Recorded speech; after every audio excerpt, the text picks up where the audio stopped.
Hello everyone, मैं doctor Rita Sharma आपके सामने लेकर आई हूँ human health and disease chapter का फास्ट ट्रैक रिवीजन कोर्स। बच्चों, हम अभी पढ़ रहे थे बैक्टीरियल डिजीज़ को। मैंने आपको एक सिंपल सी ट्रिक बताई थी जिससे कि हम सारी बैक्टीरियल डिजीज़ के नाम को याद कर लें। उस ट्रिक में था baby call dear, let's have a party in New Zealand, Switzerland, Tokyo and buy a TV, then move to China, Brazil, America and Delhi। हमने यहाँ पर बेबी से ब्यूबोनिक प्लेग पढ़ लिया, हमने कॉल्ड से कॉलेरा पढ़ लिया, डी से डिप्थेरिया पढ़ लिया, लेप्रोसी पढ़ लिया, लेट से लेप्रोसी पढ़ लिया, न्यूजीलैंड से निमोनिया पढ़ लिया और स्विट्ज़रलैंड से स्कारलेट फीवर पढ़ लिया और टोक्यो से टिटनस भी पढ़ लिया है। और अब हम अपनी नेक्स्ट डिजीज़ देन या टीबी को पढ़ेंगे। टीबी यानी ट्यूबरक्लोसिस, जिसको कंजम्पशन डिजीज़ भी कहते हैं और कॉक्स डिजीज़ भी कहते हैं। कंजम्पशन डिजीज़ इसलिए कहा जाता है क्योंकि इस बीमारी की वजह से ऑल ओवर द वर्ल्ड बहुत लोगों की जान गई, इसलिए इसको कंजम्पशन डिजीज़ भी कहते हैं। कॉक्स डिजीज़ इसलिए कहते हैं क्योंकि कॉक्स जो साइंटिस्ट हुए थे जिन्होंने कॉक्स पोस्टुलेट्स दिए थे, उनका इस बीमारी की स्टडी में बहुत बड़ा योगदान रहा है, तो इसलिए इसको कॉक्स डिजीज़ भी कहते हैं। सबसे पहले बात करते हैं इसके कॉजेटिव एजेंट की। इसका कॉजेटिव एजेंट है माइकोबैक्टीरियम ट्यूबरक्लोसिस। माइकोबैक्टीरियम ट्यूबरक्लोसिस, ये बैक्टीरिया लंग्स को इफ़ेक्ट करता है, लिम्फ नोड को इफ़ेक्ट करता है, इंटेस्टाइन को, स्पाइन को और यूट्रस को और भी ऑर्गन्स को इफ़ेक्ट करता है। ये जिस ऑर्गन को इफ़ेक्ट करता है उस ऑर्गन की टीबी होती है। लंग्स की पल्मोनरी टीबी, लिम्फ नोड की टीबी, इंटेस्टाइन की टीबी, स्पाइन की टीबी को स्पॉट्स डिजीज़ भी कहते हैं, पॉट्स डिजीज़ भी कहा जाता है। इसके अलावा यूट्रस की टीबी और भी जहाँ जिस ऑर्गन में होती है उसके अलावा। इसका ट्रांसमिशन जो है वो एयर ड्रॉपलेट्स के थ्रू होता है। किसके थ्रू होता है? एयर ड्रॉपलेट्स के थ्रू होता है। अब हम बात करते हैं इसके सिम्टम्स की। ठीक है, इसके सिम्टम्स में क्या होता है? फीवर आना स्टार्ट रहता है, फीवर आता रहता है, हल्का हल्का फीवर बॉडी में रोज आता है। फीवर, वीकनेस होती है उस फीवर की वजह से, कफ होता है, फिर कफ के बाद स्पुटम में ब्लड आने लगता है, भूख मर जाती है, लॉस ऑफ एपेटाइट होती है जिसको एनोरेक्सिया कहते हैं, एक्सट्रीम वेट लॉस हो जाता है। जब भाई भूख नहीं लगेगी, वीकनेस होगी, फीवर रहेगा, तो इसकी वजह से वेट लॉस हो जाता है। इसके अलावा एक इसका जो कैरेक्टरिस्टिक सिम्टम है वो ये है कि इसमें इवनिंग राइज ऑफ टेम्परेचर, शाम के समय बॉडी में टेम्परेचर राइज हो जाता है, चेस्ट पेन रहता है और रैपिड पल्स जो है वो बहुत जल्दी बहुत तेज़ चलती है। ये सारे सिम्टम्स, इसके अलावा भी और सिम्टम्स होते हैं। इसका इंक्यूबेशन पीरियड वेरिएबल है, किसी में जिस ऑर्गन में टीबी हुई है उसके अकॉर्डिंग इसका इंक्यूबेशन पीरियड रहता है, वेरिएबल है। डायग्नोसिस इसकी मॉन्टूक टेस्ट से होती है। मॉन्टूक टेस्ट है जिसको एम्प्टी टेस्ट भी बोला जाता है। प्रिवेंशन इसका BCG, प्रिवेंशन करने के लिए इसके लिए है कि BCG वैक्सीन है जो कि अवेलेबल है, जो कि बच्चों में लगवा दी जाती है स्टार्टिंग में ही। और ये इसके अलावा आप इसको चूँकि एयर ड्रॉपलेट्स के थ्रू होती है तो हमें सावधानी बरतनी है कि कोई भी ट्यूबरक्लोसिस से इफ़ेक्टेड पेशेंट के नज़दीक हम ना रहें, और रहें तो प्रिकॉशंस लें। उस चूँकि एयर ड्रॉपलेट्स से हो रही है तो वो स्नीज करेगा, कफिंग वगैरह स्नीजिंग की वजह से जो एयर में ड्रॉपलेट्स उसके रिलीज़ होंगे, उसकी वजह से इन्फेक्शन जो ट्रांसमिशन हम एक नॉन इन्फेक्टेड पर्सन में हो सकता है। तो हमें यहाँ सावधानी बरतनी है कि हम उससे थोड़ी दूरी से रहेंगे और उनके जो जूठे बर्तन वगैरह हैं उनका यूज़ नहीं करेंगे। इसके अलावा इसके प्रिवेंशन में हम वैक्सीन लगवा के रखेंगे। स्टार्टिंग में ही लग जाती है, BCG वैक्सीन इसमें लगवाई जाती है। ट्रीटमेंट क्या है इसका? तो ट्रीटमेंट के इसमें जो आपने काफ़ी सुना होगा, बहुत एडवर्टाइजमेंट आता है टीवी पर, डॉट मल्टी ड्रग थेरेपी है ये एक डॉट, ठीक है। इसको कंटिन्यू 6 महीने तक इसका ट्रीटमेंट चलता है, जिसके बाद ये टीवी जो है उससे आदमी मुक्त हो जाता है, ठीक है। वर्ल्ड टीवी डे मनाया जाता है हर साल की 24 मार्च को वर्ल्ड टीवी डे मनाया जाता है। ये BCG वैक्सीन का BCG का क्या फुल फॉर्म है? वो है बैसिलस कालमेट गुरीन। एक सेकेंड, मैं यहाँ पर थोड़ा लिख रही हूँ, बैसिलस कालमेट गुरीन, BCG। इसके इनिशियल्स को लेकर इसका नाम बना हुआ है बैसिलस कालमेट गुरीन, ठीक है, BCG वैक्सीन। नेक्स्ट हम बढ़ते हैं अपने नेक्स्ट डिजीज़ की तरफ, जो है टाइफाइड या एंटेरिक फीवर, ठीक है।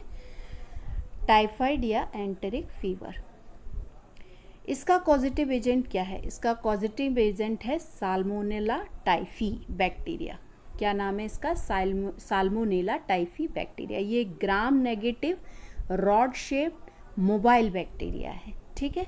ये जनरली इंटेस्टाइन में रहता है। कहाँ रहता है? ये कहाँ पाया जाएगा? इंटेस्टाइन में पाया जाएगा, और जहाँ से ये अदर ब्लड के थ्रू अदर ऑर्गन्स तक पहुँच जाता है। इसका transmission contaminated food and water की थ्रू होता है। तो इस तब इसका कंटेमिनेटेड फूड और वाटर के थ्रू ये एक इन्फेक्टेड पर्सन से नॉन इन्फेक्टेड पर्सन में पहुंच जाता है। सिम्टम्स इसके फीवर रहेगा, कॉन्स्टिपेशन की प्रॉब्लम रहेगी, ठीक है। फीवर रोज होगा, कॉन्स्टिपेशन की प्रॉब्लम हो जाएगी, स्टमक पेन रहेगा, सिर दर्द रहेगा, मतलब कॉन्स्टिपेशन है पेट वगैरह साफ नहीं होने की प्रॉब्लम, स्टमक पेन, पेट में दर्द, सिर दर्द, वीकनेस, बहुत ज़्यादा कमजोरी, कांस्टेंट फीवर रहता है। इसकी एक पहचान है कि इसमें कांस्टेंट फीवर रहता है, ठीक है। ये इसका कैरेक्टरिस्टिक फीचर है कि कांस्टेंट फीवर रहेगा, मतलब लगातार फीवर रहता है।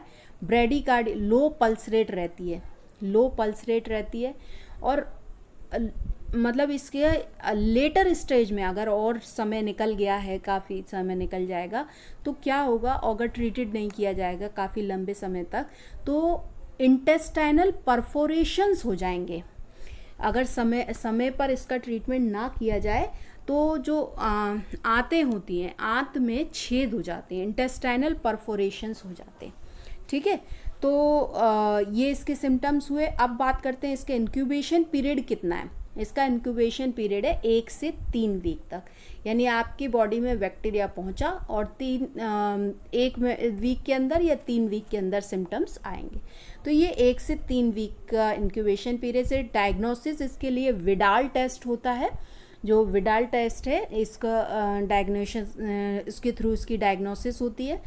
और प्रिवेंशन कैसे है, इसको रोकथाम, इसके लिए क्या किया जाए, कैसे रोका जाए कि भाई इसमें इस व्यक्ति टाइफाइड से ग्रसित ना हो जाए, इसके लिए क्या किया जाए? तो भाई प्रॉपर हाइजीन मेंटेन की जाए। क्यों? हाइजीन मेंटेन करना तो बहुत ज़रूरी है, क्योंकि मान लीजिए कि किसी इन्फेक्टेड पर्सन को अगर ये है, तो उसके अगर वो हाइजीन मेंटेन नहीं रखता है और प्रॉपर हाथ नहीं धोता है, या आफ्टर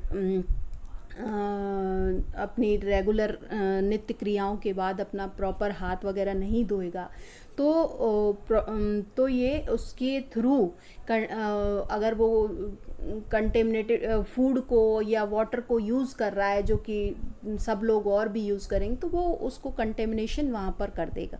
इसके अलावा प्रॉपर सैनिटेशन रखना पड़ेगा, क्योंकि ये नहीं तो ये ऐसी स्थिति में घर के और लोगों को भी इफ़ेक्ट करेगा। Proper cooking, washing hands properly before eating, ये सारी चीज़ें, खाना खाने के पहले प्रॉपर हाथ धोए जाएं, प्रॉपर खाने को प्रॉपरली पकाया जाए, और इसके अलावा वैक्सीन भी इसके लिए अवेलेबल है जो कि लगवाई जाए। एक बहुत इम्पॉर्टेंट जानकारी यहाँ पर मैं जो आपको दे रही हूँ कि एक टाइफाइड के लिए एक टाइफाइड मैरी नाम से एक लेडी हैं जिनको टाइफाइड मैरी नाम उनको मिला है। एक्चुअली कारण क्यों मिला था उनको ये नाम, ये ऐसी महिला थी जो कि कुक थी, कई घरों में खाना बनाने जाती थी। वहाँ पर इनको टाइफाइड था, और ये कई घरों में खाना बनाने जाती थी, प्रॉपर हाइजीन मेंटेन नहीं रखती थी। तो इनके बनाए खाने से सभी घरों के लोगों में, जितने घरों में ये जाती थी, वहाँ पर इनको वहाँ के लोगों को टाइफाइड हुआ। जब टेस्ट कराया गया, फिर इसके देखिए कारण ढूंढे गए, इसकी स्टडी की गई कि भाई ये कहाँ से आ गई ये बीमारी। तो पता लगा कि जो मैडम मैरी हैं, ये इसकी इन्होंने वाहक हैं और इन्होंने सबके अंदर ये टाइफाइड का पहुंचा दिया। इसके बाद इनको टाइफाइड मैरी नाम दिया गया। हालांकि इनको बाद में जेल भी हो गई थी, लेकिन ये इसलिए इसमें बहुत ज़रूरी है कि प्रॉपर हाइजीन मेंटेन की जाए, प्रॉपर सैनिटेशन रखा जाए, खाने को और बहुत अच्छे से पकाया जाए, खाना खाने से पहले हाथ अच्छे से धोए जाएं, और वैक्सीनेशन भी कराया जाए। ठीक है। इसके बाद अब हम चलते हैं कैंक्रॉइड, चाइना। ठीक है, सी से चाइना, सी से कैंक्रॉइड। इसका पॉजिटिव एजेंट है हीमोफिलस डुक्री। क्या नाम है भाई? हीमोफिलस डुक्री नाम है इसका बैक्टीरिया का। हीमोफिलस डुक्री जो बैक्टीरिया है, ये gram negative rod shaped bacteria है। कैसा बैक्टीरिया है ये? Gram negative rod shaped bacteria है। यहाँ मैं अब आपको जो बता रही हूँ, कैंक्रॉइड, गोनोरोइया, ठीक है, ये दोनों डिजीज़ेज़ जो हैं ये सेक्सुअली ट्रांसमिटेड डिजीज़ेज़ हैं। ठीक है, जब हम रिप्रोडक्टिव हेल्थ पढ़ते हैं तब वहाँ पर इनका डिटेल और पढ़ेंगे, लेकिन यहाँ पर एक फटाफट से इसकी जानकारी लेंगे हम कि इसका पॉजिटिव एजेंट है हीमोफिलस डुक्री।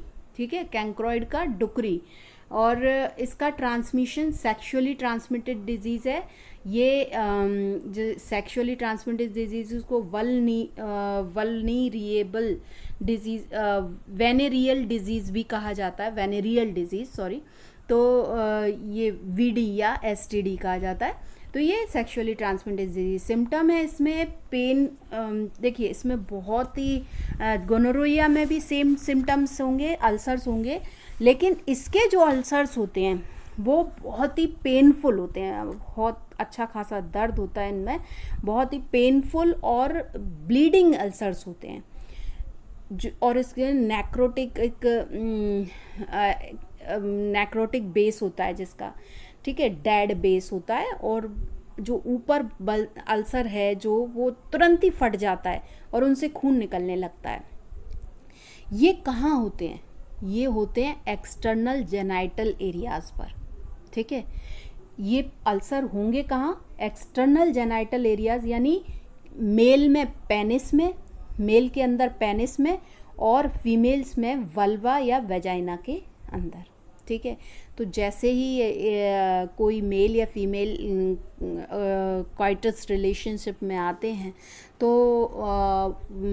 उस समय अगर किसी एक को भी ये अल्सर्स हैं तो वो अल्सर्स फट जाते हैं तुरंत और उनमें भयानक दर्द होता है और उनमें ब्लीडिंग भी होने लगती है।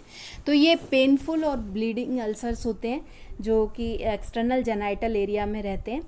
तो क्या किया जाए भाई, प्रिवेंशन क्या किया जाए? प्रिवेंशन किया जाए कंडोम्स का इस्तेमाल या कोई भी कॉन्ट्रासेप्टिव्स का, ठीक है। इसमें वैक्सीन इसकी सबसे खतरनाक बात है कि इसमें वैक्सीन अवेलेबल नहीं है। तो अगर किसी को कैनक्रोइड है या गोनोरोया है तो प्रिवेंशन ही उपाय है, बचाव है और कुछ नहीं। ट्रीटमेंट क्या है? एंटीबायोटिक्स दिए जा सकते हैं, अगर किसी को है तो इसके लिए एंटीबायोटिक्स दिए जा सकते हैं, ठीक है। नेक्स्ट अब हम बढ़ रहे हैं गोनोरोया जिसका नाम है द क्लैप, एक और इसका नाम है द क्लैप, ठीक है। इसका पॉजिटिव एजेंट है नीसीरिया गोनोरी, इसका पॉजिटिव एजेंट है नीसीरिया गोनोरी। ये नीसीरिया गोनोरी जो नाम पड़ा है वो एक साइंटिस्ट हैं जिन्होंने इस पर काम किया, उन्हीं के नाम पर पड़ा हुआ है, ठीक है।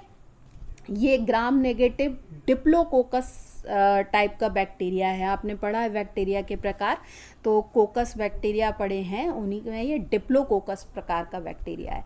ट्रांसमिशन ये भी एक सेक्सुअली ट्रांसमिटेड डिजीज़ है। ये मदर से न्यू बॉर्न बेबी में पहुंचती है, लेकिन ऐसे नहीं कि प्लेजेंटा क्रॉस करके पहुंचती है। ये मदर से न्यू बॉर्न बेबी में डिलीवरी के टाइम पर पहुंच जाती है और इसकी वजह अगर ये और बच्चे में ब्लाइंडनेस तक हो सकती है, ठीक है। अगर वो ये बैक्टीरिया उसके संपर्क में आ जाएगा तो बच्चे में ब्लाइंडनेस तक हो जाती है। अफेक्ट्स ये क्या करता है, ये बैक्टीरिया जो है वो यूरोनोजेनाइटल म्यूकोसा का इफ़ेक्ट करता है। बेसिकली यूरोनोजेनाइटल म्यूकोसा को इफ़ेक्ट है। यूरिनोजेनाइटल का मतलब है यूरिन सिस्टम और जेनाइटल सिस्टम, यानी यूरिन सिस्टम और जेनाइटल सिस्टम दोनों ही इफ़ेक्ट होते हैं। यूरिनोजेनाइटल म्यूकोसा इफेक्ट होती है, यानी यूरिन सिस्टम की और जेनाइटल सिस्टम की म्यूकोसा इफेक्ट, यानी यूरेथ्रा भी इफेक्ट होगा इसमें। तो इसके सिम्टम्स क्या होते हैं? मेल्स में अगर देखा जाए मेल्स में क्या होता है, इसमें जो पेनिस है उससे पस डिस्चार्ज होता है। जब यूरिनेशन में, जिसको मिक्ट्रूशन कहते हैं अपन, तो ये जो सबसे पहले इसमें क्या होगा कि पेनिस से पस डिस्चार्ज होगा, साथ ही साथ बार बार यूरिन आएगी और बार बार यूरिन आएगी, जो कि बहुत ही जिसमें जलन होगी और बहुत ही दर्द होगा। ऐसा स्थिति इसकी सिम्टम्स में होती है। फीमेल्स में भी चूँकि यूरिनोजेनाइटल सिस्टम ही इफेक्ट हो रहा है, वही सेम पेनफुल बर्निंग और फ्रिक्वेंट यूरिनेशन होने की प्रॉब्लम रहेगी। वेजाइनल डिस्चार्ज रहेगा। एबनॉर्मल यूटेराइन ब्लीडिंग भी हो सकती है। एबनॉर्मल यूटेराइन ब्लीडिंग आगे चल के हो सकती है। लोअर एब्डोमिनल पेन भी इसमें होगा आगे चलकर, जो कि वेगाइनल डिस्चार्ज होगा, इसकी वजह से वो एब्डोमिनल पेन होगा। एबनॉर्मल यूटेराइन ब्लीडिंग हो सकती है। और अगर ये ऊपर तक चला गया, बैक्टीरिया इन्फेक्शन ऊपर तक चला गया, तो फैलोपियन ट्यूब भी इफेक्ट हो जाएंगी और फैलोपियन ट्यूब के इन्फ्लेमेशन होने की वजह से कभी कभी स्टरलिटी तक हो सकती है, ठीक है, बांझपन का, ठीक।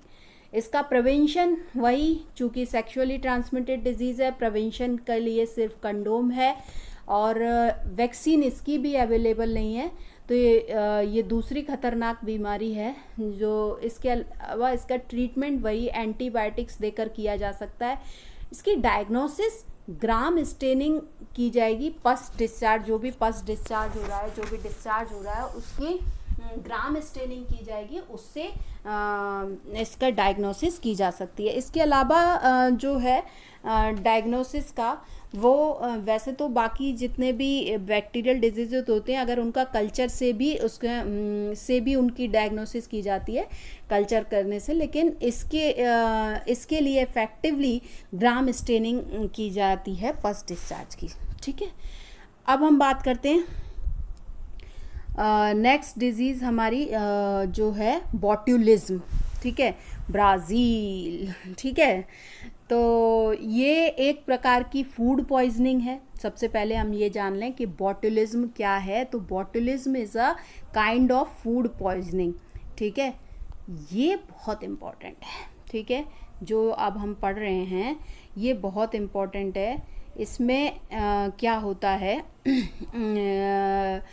इसको युद्ध के समय पर अगर कोई बायो बार छिड़ जाए तो इसमें इसको बायो वेपन के रूप में यूज़ किया जा सकता है। ठीक है, देखो इसका जो पॉजिटिव एजेंट है वो है आपका क्लॉस्ट्रीडियम क्लॉस्ट्रीडियम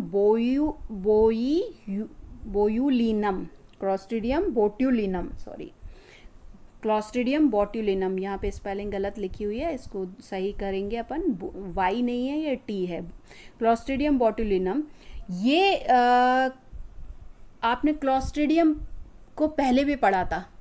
ठीक है, क्लॉस्ट्रीडियम किस में पढ़ा था? टिटनस में। तो ये कजिन है उसका, वो क्लॉस्ट्रीडियम टिटेनाई था, ये क्लॉस्ट्रीडियम बोट्यूलिनम है। ठीक है, ये एक एनारोबिक बैक्टीरिया है और ये टिन्ड फूड में मोस्टली पाया जाता है। टिन्ड फूड, डिब्बा बंद खाने जो भी होते हैं उनमें ये पाया जाता है।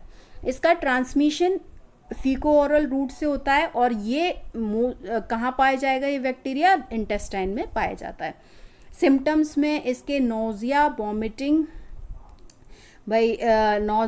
Vomiting, loose motions, abdominal cramps, lethargy, dehydration, जो ये सारे इसके सिम्टम्स हैं। ठीक है, नोजिया, वॉमिटिंग, लूज मोशंस यानी दस्त वगैरह लगेंगे, उल्टी आएगी, एब्डोमिनल पेट में दर्द होगा, लेथार्जी रहेगी, थकान रहेगी, डिहाइड्रेशन हो जाएगा। लेकिन बहुत इम्पॉर्टेंट है बॉट्यूलिज्म के सिम्टम्स में कि इसमें जो जीभ है वो फूल जाती है, सूजन हो जाती है उस पर, तो स्वेलन टंग हो जाती है, डबल विजन हो जाता है, दो दिखाई देने लगती है, हर चीज़ दो दिखाई देने लगती है, रेस्पिरेटरी फेलुअर हो जाता है, सांस लेने में प्रॉब्लम होने लगती है, क्योंकि ये एक एक्सोटॉक्सिन रिलीज करता है एनवायरनमेंट में, जो कि एक न्यूरोटॉक्सिन है,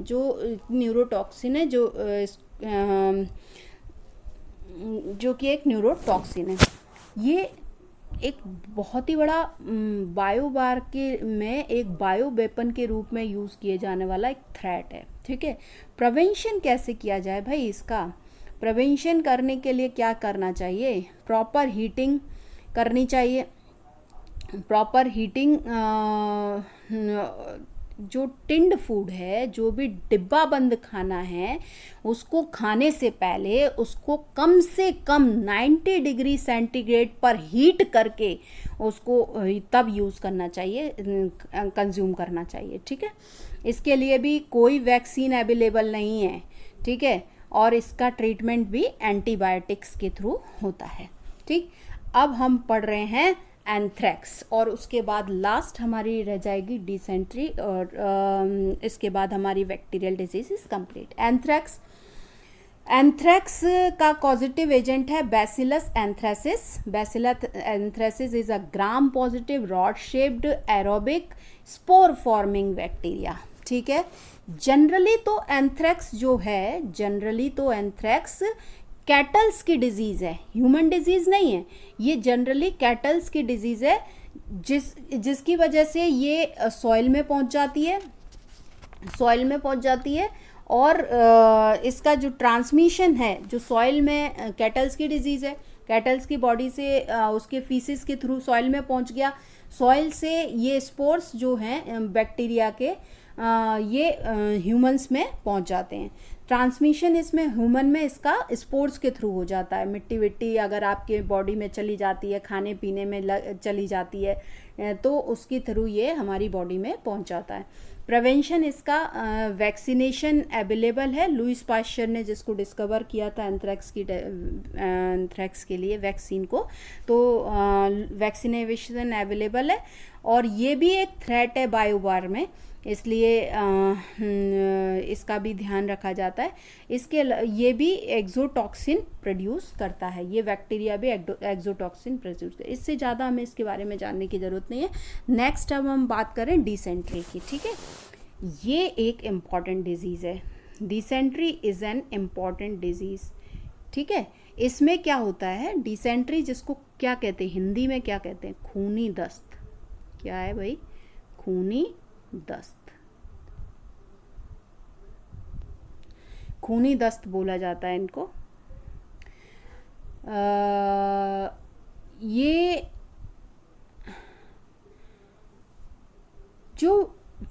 खूनी दस्त आप और भी पढ़ोगे, ठीक है।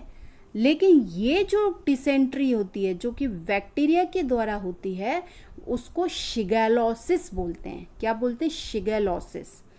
यानी बैक्टीरियल डिसेंट्री को शिगेलोसिस बोलते हैं, इस जो कि शिगेला डिसेंट्री बैक्टीरिया के द्वारा होती है। यानी कॉजेटिव एजेंट है इसका शिगेला डिसेंट्री बैक्टीरिया।